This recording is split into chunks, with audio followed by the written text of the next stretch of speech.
Le doy la bienvenida a Ivonne Núñez, ministra del Trabajo de Ecuador, quien nos acompaña en vivo desde Quito. Bienvenida a Conclusiones, ministra. Gracias por estar con nosotros. Para empezar, le pregunto lo siguiente.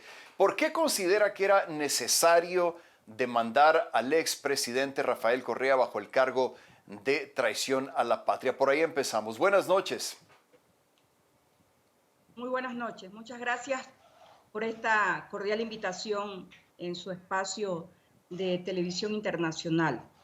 Bueno, cuando existe una noticia crimen, es obligación de todo ciudadano denunciar cualquier hecho que constituya un delito penal tipificado en el catálogo de conductas descritas en el Código Orgánico Integral Penal.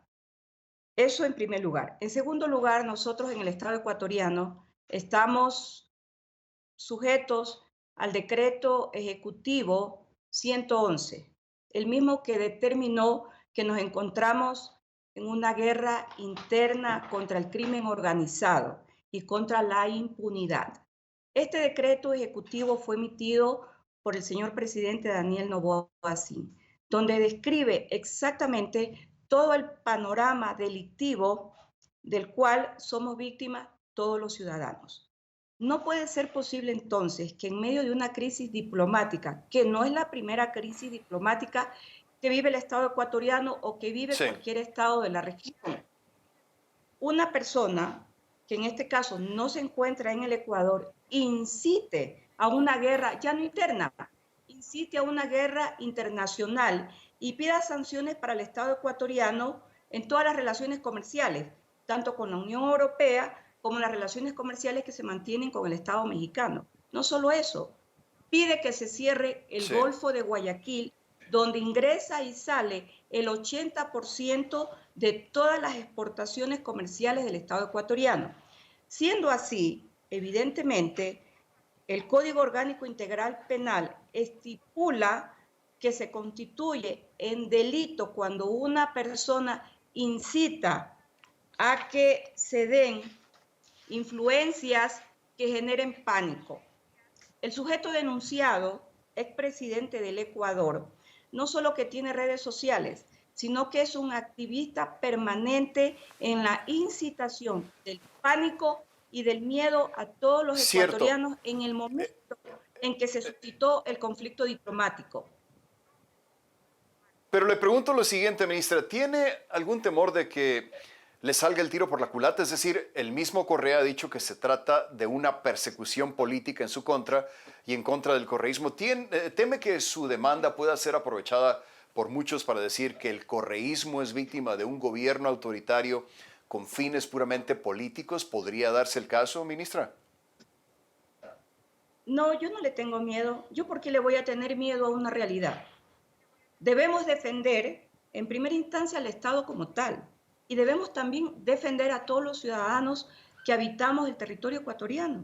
Las incertidumbres y las penurias que vivimos los ecuatorianos no solo son de estos últimos 5 o 6 meses, son permanentes desde hace muchísimo tiempo. Nosotros tenemos desgracias económicas, desgracias de muchas naturalezas y de poco a poco estamos en un proceso de rehabilitación de paz.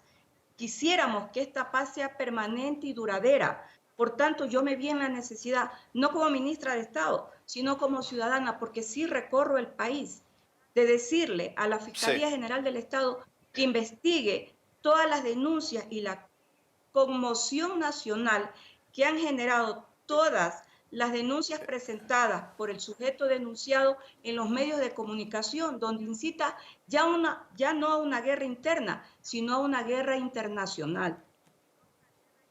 Entiendo su punto, ministra, pero muchos ecuatorianos se preguntarán qué caso tiene demandar a Rafael Correa considerando que está en Bélgica y que el gobierno de Ecuador pues no puede ni siquiera extraditarlo para que enfrente a la justicia. Ya lo hubieran hecho si hubieran podido, ¿no?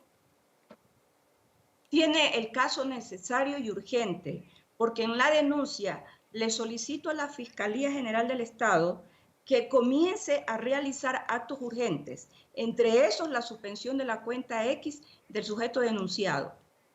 Leí la demanda completa, aquí la tengo en mi poder. Y por lo que he visto, la demanda se sustenta en dos puntos, que Rafael Correa dijo que la disputa diplomática entre México y Ecuador es motivo de guerra y que el expresidente haya sugerido que México podría bloquear el puerto de Guayaquil. ¿Fue eso, desde su perspectiva, lo más grave, ministra? Así es, así como también el irrespeto al decreto presidencial, decreto ejecutivo 111, en consideración que nosotros vivimos una guerra interna y tenemos a los miembros de la Seguridad Nacional, esto es Fuerzas Armadas y también a la Policía Nacional, las 24 horas en las calles del país, restableciendo la paz, que es una emergencia nacional. Ministra, aprovechando la oportunidad de tenerla en el programa, quiero preguntarle su reacción sobre lo que acaba de declarar a través de X el presidente de Colombia, Gustavo Petro, de que dice que va a suspender este mecanismo de cooperación que había entre Colombia y su país. ¿Qué reacción le merece esta decisión del presidente Petro, ministra? Era de esperarse, porque desde que se dieron los primeros impases en la relación Ecuador-México, él hizo pronunciamientos a favor de la declaración que hizo en su momento el presidente actual de México. Así que no es de sorprenderse la declaración que ha realizado el actual presidente de Colombia. Ciertamente, y más temprano, pues leíamos las declaraciones que le daba el presidente Noboa a una cadena afiliada de CNN en Australia, en la que decía durante la entrevista que si tenía remordimientos, si se arrepentía, y dijo cero, absolutamente no, y diciendo que el Ecuador está del lado correcto de la historia. Quisiera darle la oportunidad, antes de despedir la ministra, si quiere ampliar sobre esto. ¿Qué planes tiene Ecuador para resolver la disputa con México? ¿Hay alguna posibilidad de que se reanude la relación bilateral tras lo ocurrido o no existe el más mínimo interés por parte de su gobierno de hacerlo? Mire, más temprano que tarde, las relaciones diplomáticas entre México y Ecuador se van a restablecer. De hecho, el presidente Daniel Noboa, así en el día de hoy, ha invitado de manera cordial a un conversatorio al presidente de México y también a servirse en algún momento platos típicos ecuatorianos. ¿Qué le da la seguridad, ministra, de que se va a arreglar esta situación? Porque no solamente el gobierno de México, sino gobiernos de toda la región han rechazado y han condenado la incursión en la Embajada de México. ¿Qué le hace sentirse tan segura de que esto se va a componer tarde o temprano? Por varios hechos. Primero, ningún país puede vivir aislado del resto. Nosotros estamos en un proceso de integración latinoamericana y mundial. El actual presidente de México es presidente de México en la actualidad. Vamos a ver lo que sucede dentro de pocas semanas cuando se tenga que designar un nuevo dignatario de México. Y como le decía, no es la primera vez que existen impases diplomáticos. Nosotros ya los hemos vivido y finalmente el comercio es uno de los principales motores que giran en torno a los procesos de integración económica latinoamericana y mundial. Ministra, ¿ha habido algún acercamiento que nos pueda dar como primicia entre su gobierno y el gobierno de México? ¿Existe algún tipo de conversación, aunque no sea a nivel de embajadores o a nivel presidencial? ¿Hay ese contacto? ¿Se ha establecido algún tipo de contacto desde lo que sucedió en la Embajada de México en Quito? Solo lo he expresado el día de hoy por el señor presidente Daniel Noboa Sin, de que en su momento habrá el conversatorio directo con el actual presidente de México, que es noticia nacional, y que el día de hoy, en el momento en que recibió a una periodista internacional, él lo manifestó y lo expresó de manera pública.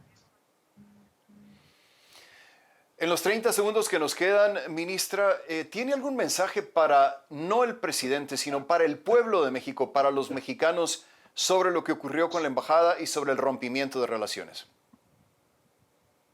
Que en el Ecuador vivimos una lucha constante y permanente, similar como la que ha vivido el pueblo mexicano, contra el crimen organizado y contra la delincuencia transnacional.